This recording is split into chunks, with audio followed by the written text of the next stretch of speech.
সময় অফিস ছুটির সময় এই রাস্তা গম গম করে প্রচুর মানুষ যাওয়া আসা করেন। ফ্রেস্কো স্ট্রিট কলকাতার একেবারে প্রাণকেন্দ্র, সেই রাস্তার কিছুটা আটকে রাখতে হয়েছে, আর বাকি জায়গাটায় ভিড় ভর্তি। কেন ভিড়?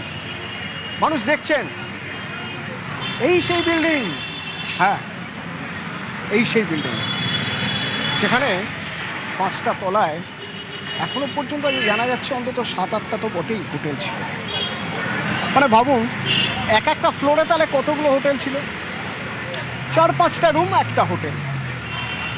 এই মুখটা এখানে দেখলে দেখা যাবে Mariam guest house, hotel Taiba, একের পর এক এই একটা রাস্তা দিয়ে ঢুকতে হয় সব হোটেলে।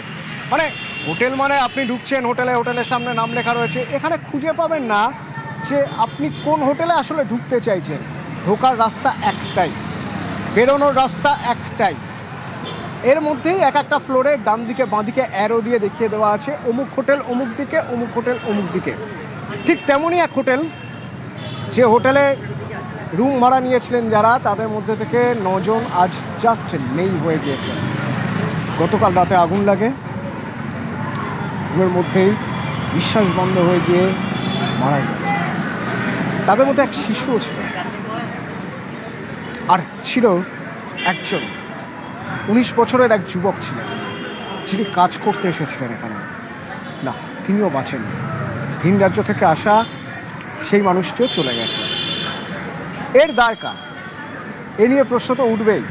যারা এখানে দাঁড়িয়ে রয়েছেন তারা সবাই এই প্রশ্নের উত্তর খোঁজার চেষ্টা করছেন যে এই যে এত বড় একটা ঘটনা ঘটে গেল শহরের বুকে, এটা তো একদিনের ঘটনা নয়। দিনের পর দিন এই রাস্তা দিয়ে যাওয়া আসা করেছেন, তারা দেখেছেন গ্লো সাইনবোর্ড, তারা দেখেছেন হোর্ডিং, তারা দেখেছেন যে এই গম গম করছে এই চত্বর, প্রচুর হোটেল, প্রচুর লোক এখানে থাকেন, নিয়মিতভাবে থাকেন। যারা বিদেশ থেকে আসেন, ভিন রাজ্য থেকে আসেন, কাজের সূত্রে আসেন, নিউ মার্কেটের কাছাকাছি যাদের কাজ রয়েছে, তারা অবশ্যই এখানে থাকার কথাই ভাবেন। এইখানে এরকম একটা ঘটনা যে ঘটবে তা কেউ আঁচ করেছিলেন? অথচ চট করে একবার দেখলে কিন্তু আঁচ করা যায় যে এখানে কোনো নিয়মই মানা হয়নি। না ফায়ার সেফটি নিয়ম, না লাইসেন্স, ফায়ার লাইসেন্সের কোনো নিয়ম। অনেকে মেনেও নিচ্ছেন এখন যে হ্যাঁ সত্যি মানা হয়নি সেভাবে। তার জন্য কি ঘটলো জানেন? যারা শুনেছেন তারা তো জানেনই সকাল থেকে, যারা দেখেছেন তাদের কথা একবার শোনাবো আপনাদের। কাল ঠিক রাত 2টো আগুন লেগে যায় ওই 3 তলায়।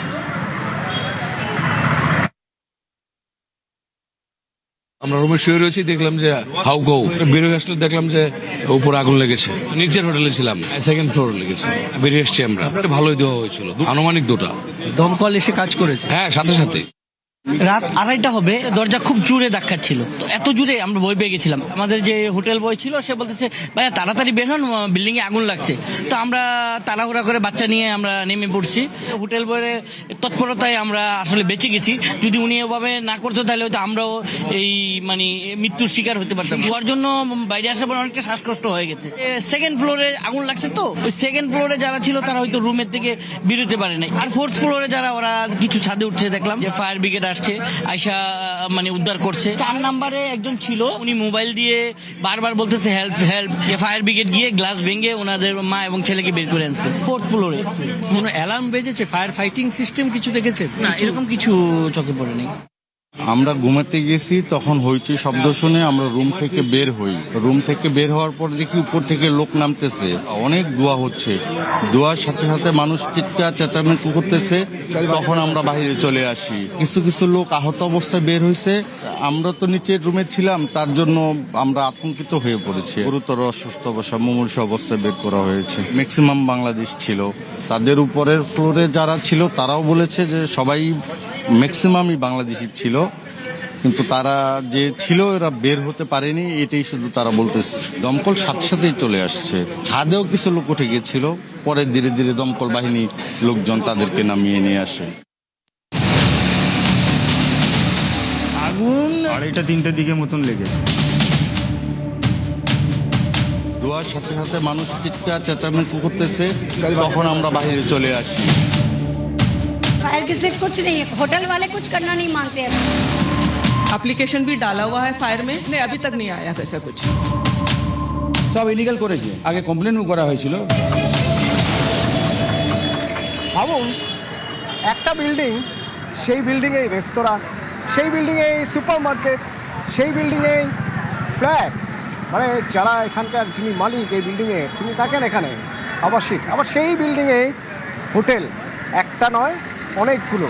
আচ্ছা এই রকম কোথাও মনে হয় আপনার? এ তো যেন সেই আমরা যেমন মাল্টিপ্লেক্সের কথা বলি যে এক ছাদের নিচে অনেকগুলো স্ক্রিন, এক ছাদের নিচে অনেক কিছু এখানেই পেয়ে যাবেন। তো সেই হোটেল কিভাবে বানানো হয়েছে? সম্পূর্ণ বেআইনি। একটু যদি আমরা প্ল্যান করে উপরের দিকে উঠে দেখার চেষ্টা করি তাহলে আমরা দেখব যে দেখুন এই জানলাগুলো প্রমাণ করছে যে নির্দিষ্ট প্ল্যান করে যদি হোটেল হতো তাহলে এরকম হোটেল করা সম্ভব নয়। আসলে এটা রেসিডেন্সিয়াল ছিল এই বিল্ডিংটা। সেই রেসিডেন্সিয়াল বিল্ডিং একটা সময়ের পরে তখন তাকে তার একটা অংশ কমার্শিয়াল করে দেওয়া হয়, আর যখন কমার্শিয়াল করা হয় তখন এই রুমগুলোকে ভেঙে ছোট পার্টিশন করা হয়, পার্টিশন করে এক একটা রুম করে ভাড়া দেওয়া হয়েছে। এবং তার ফলে কি হয়েছে দেখুন, এসি ইউনিটগুলো একেবারে গায়ে লেগে রয়েছে। বিপদ তো যে কোনো দিন যে কোনোভাবে হতে পারতো। আর তারের জঞ্জাল দেখতে পাচ্ছেন, এই তারের জঙ্গল, মানে ধরুন যে উপরে আগুন লেগেছে, জানলা খুলে কেউ হয়তো বেরিয়ে আসবেন কোনো মতে, কিন্তু এই শেডের উপরে পা দিয়ে কোনো মতে ঝুলে টুলে নামবেন না, সেই উপায়ও নেই। এই যে তারের জঙ্গল, সেই জঙ্গলে তিনি যাবেন ফেঁসে। আইন কোথায় এখানে খুঁজে পাওয়া যাচ্ছে না অন্তত এই বিল্ডিংয়ের কাছে এসে, অন্তত বাইরে থেকে দেখার। যদি আমি ভিতর থেকে দেখার চেষ্টা করি, না ভিতরে তো এখন দেখা যাবে না, ডোন্ট ক্রস লিখে দিয়েছে কলকাতা পুলিশ। কিন্তু আমরা কৃত্রিম বুদ্ধিমত্তার মাধ্যমে ভিতরের কিছু ছবি বার করতে পারি। ভিতরের ছবি ঠিক কেমন আমরা নিউজ রুমে সেটা আপনাদের দেখানোর চেষ্টা করেছি। রুমগুলো কীরকম, কতটা সাইজ, জানলাগুলো কেমন, মিমি নিউজ রুম থেকে আপনাদের দেখাবেন। দেখুন, যেখানে এই শিখা ইন হোটেলটা, এই বিল্ডিংটাই আমরা অসমর্থিত সূত্রে জানতে পারছি এই বিল্ডিংটা আদতে কোনো বাণিজ্যিক বিল্ডিংই নয়, এটা পুরোপুরি একটা রেসিডেন্সিয়াল প্লেস। আর সেখানে এতগুলো হোটেল গজিয়ে উঠেছে, প্রায় প্রত্যেক ফ্লোরে 4-5টা করে হোটেল। সেই হোটেলের ঘরগুলো ঠিক কীরকম, আগুন লাগার আগে এই শিখা ইনের কয়েকটা ঘরের ছবি আমাদের কাছে এসেছে, দেখুন দেখাই। প্রথমে এটা হচ্ছে এই শিখা ইন যেখানে আগুন লেগেছে সেই হোটেলের এন্ট্রান্স। এই দরজাটা দেখুন মেরে কেটে 5 ফিট হবে, আর দুদিকে আবার কোলাপসিবল গেট আছে, ফলে আরও একটু সংকীর্ণ হয়ে গেছে। এটা হচ্ছে রিসেপশন, কোনো হোটেলের রিসেপশন, 5 ফিটের একটা ঢোকার জায়গা, এন্ট্রান্স। আচ্ছা এবার দেখুন, এটা হচ্ছে রিসেপশন। কোনো মতে হয়তো একজন এখানে, একজন কি দুজন এখানে ফিট করবেন। এটা হচ্ছে শিখা ইনের রিসেপশনের ছবি। আচ্ছা এবার ঘরের ছবি দেখাই।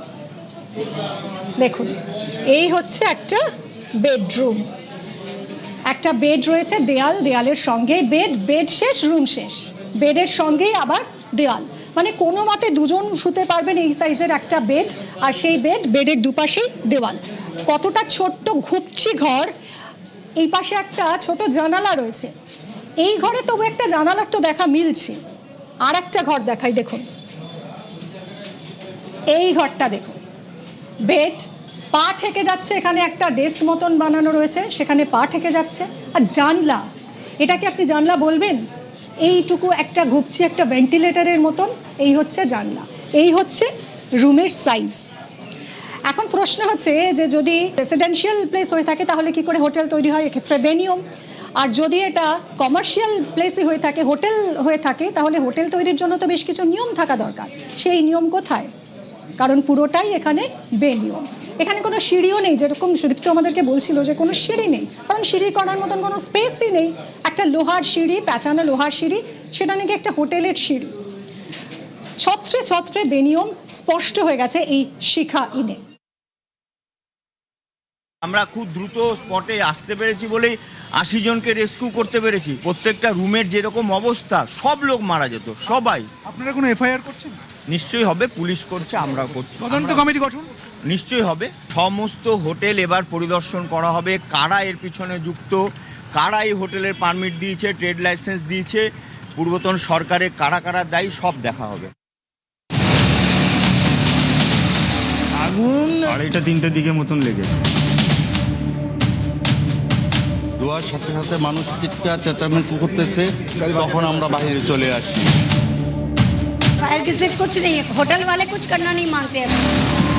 एप्लीकेशन भी डाला हुआ है फायर में, नहीं अभी तक नहीं आया वैसा कुछ।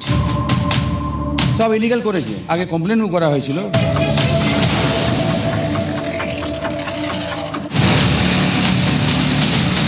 আগুন 2:30-3টের দিকে মতন লেগেছে। ধোঁয়ার সাথে সাথে মানুষ চিৎকার চেঁচামেচি করতেছে, তখন আমরা বাইরে চলে আসি। फायर की सिर्फ कुछ नहीं है, होटल वाले कुछ करना नहीं मांगते हैं। एप्लीकेशन भी डाला हुआ है फायर में, नहीं अभी तक नहीं आया वैसा कुछ। সব ইলিগাল করেছে, আগে কমপ্লেনও করা হয়েছিল।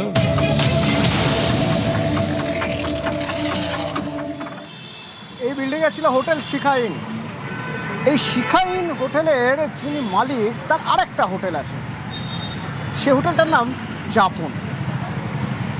সেই হোটেলেও যদি আপনি যান তাহলে আপনি বুঝবেন বিপদ যাপন কাকে বলে।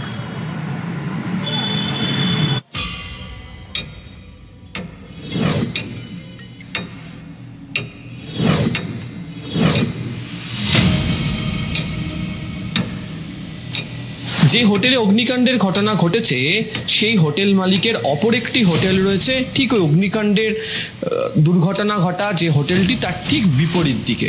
আগুন নেবার যদি ঘটনা ঘটে তাহলে এটি ব্যবহার কিভাবে হবে সেটি কোনো উপায়ই নেই। দ্বিতীয়ত দেখুন স্লাইডিং উইন্ডো রয়েছে, এখান থেকে আপনি বেরোতেও পারবেন, কিন্তু বেরিয়ে কোথায় যাবেন আপনার পালাবার কোনো পথ নেই। তার কারণ পাশের কোনো বিল্ডিংয়ের চাল অ্যাসবেস্টার টিনের তাই জানলার সঙ্গে সম্পূর্ণভাবে আটকে রয়েছে, ফলে সেখান থেকে বেরিয়ে যাওয়ার কোনো রাস্তা নেই। তবে যখন দমকল বা পুলিশের তরফ থেকে এখানে পরীক্ষায় আসে বা কেএমসির তরফ থেকে তাদেরকে দেখানোর জন্য এই যে ব্যবস্থা অর্থাৎ ফায়ার হাইড্রেন্টের যে ব্যবস্থা তা দেখিয়ে রাখা আছে, কিন্তু এমন কোনো এখানে ব্যবস্থা নেই যাতে কোনো আগুন লাগলে এগুলোকেও ব্যবহার করতে পারা যাবে। তার কারণ কোনো প্রশিক্ষিত কর্মীদেরকেই এই হোটেলগুলোতে নিয়োগ করা হতো না যারা এই ধরনের বিপদের সময় সাহায্য করতে পারবেন যারা আবাসিক হিসাবে হোটেলগুলোতে থাকছেন।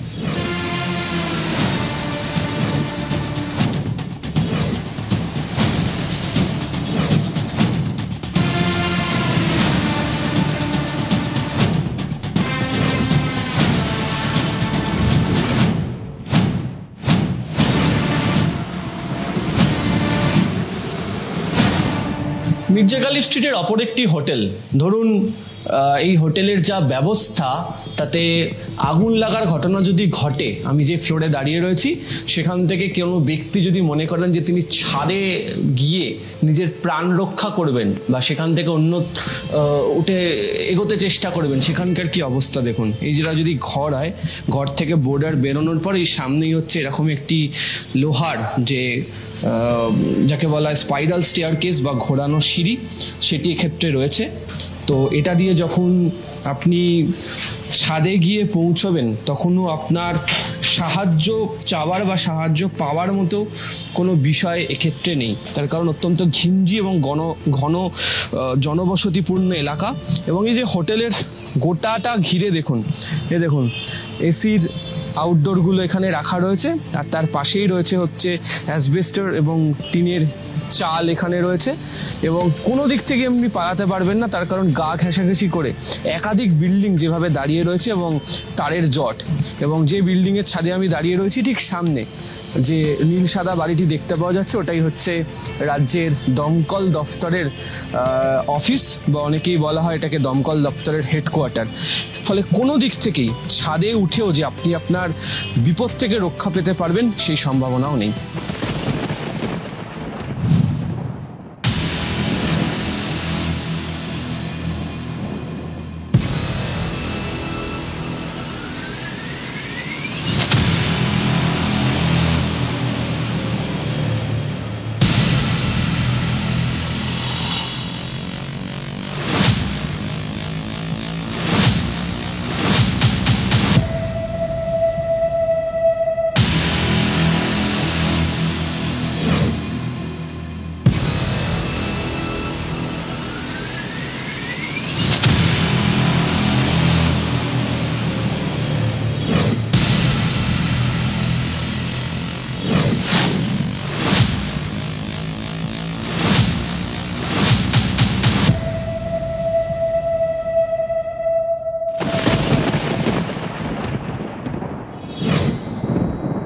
ক্যামেরা অসিত দাসের সাথে আবির ঘোষাল, নিউজ 18 বাংলা। আর যদি এই বিল্ডিংটার কথাই বলি তাহলে এই বিল্ডিংয়েই ওই দেখুন লেখা আছে মারিয়ম গেস্ট হাউস।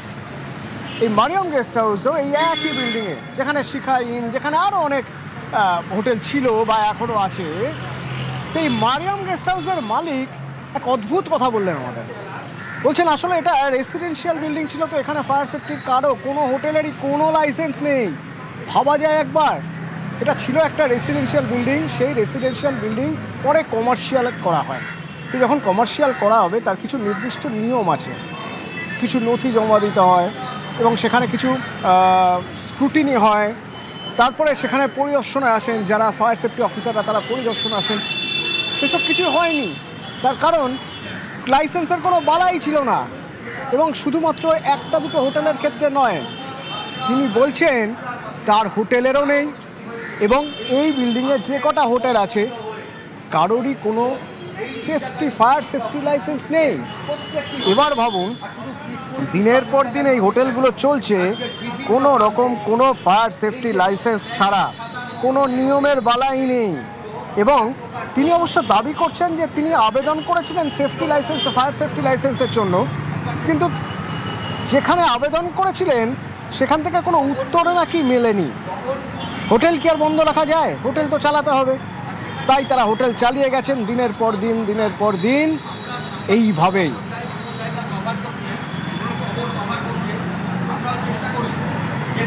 सारे फ्लैट थे, रेसिडेंस थे। बाद में सबने फ्लैट को ले लेकर उसको फिर गेस्ट हाउस, कोई स्टोर, कोई रेस्टोरेंट बना दिया, कोई अपना कपड़े का गद्दी का काम कर दिया। इसका जो प्रॉपर पेपर वर्क लगता है वो पेपर वर्क तो पूरा है, एप्लीकेशन भी डाला हुआ है फायर में। अभी तक फायर ब्रिगेड की तरफ से अभी तक आया नहीं है। नहीं, अभी तक नहीं आया ऐसा कुछ। हम लोग तो अप्लाई कर रहे हैं, अगर आप लोग देने तैयार है तो हम क्यों नहीं लेंगे। जब भी आया इंस्ट्रूमेंट चेक किए, पूरा फायर का चेक करके हम लोग को NOC देते, नो ऑब्जेक्शन सर्टिफिकेट। तो वहाँ का भी वही सिस्टम है। जो चीजें देना जरूरी है, जैसे फायर सेफ्टी के लिए जो लाइसेंस है, ये सब देने की मांग आप लोग करेंगे इस बार? हाँ, 100%। उस बिल्डिंग में भी ऐसे वो फायर सेफ्टी के लिए जो ये नल वगैरह जो होता है वो सब है? वो है हमारे पास, वो है। सिर्फ एक्सटिंग्विशर, सिलेंडर नहीं, मैं बोल रहा हूँ कि पाइप की बात वाला सिस्टम नहीं है। আগুন 2:30-3টার দিকে মতন লেগেছে। ধোঁয়ার সাথে সাথে মানুষ চিৎকার চেঁচামেচি করতেছে, তখন আমরা বাইরে চলে আসি।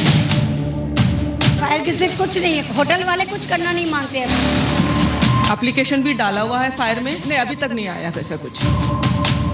সব ইলিগাল করেছে, আগে কমপ্লেনও করা হয়েছিল।